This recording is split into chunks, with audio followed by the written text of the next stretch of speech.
Hello, today I'm going to show you how to set on and off your childproof lock.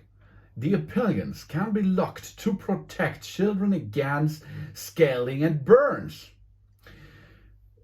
We have to perform that the device, the appliance, is on and ready to use. And on the right side we can see these bodies over there. The two bodies are the setup button to the favorite buttons, is that two, and it is for your childproof lock. We touch them now for approximately 3 seconds. A key symbol appears on the display. Here we are, childproof lock. Yeah, now it's locked and we cannot make anything which will burn us. If we are going to unlock it, that means we will switch off the childproof lock.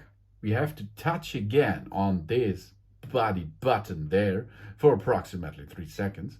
And then we are back in action. Now we are back and have the command.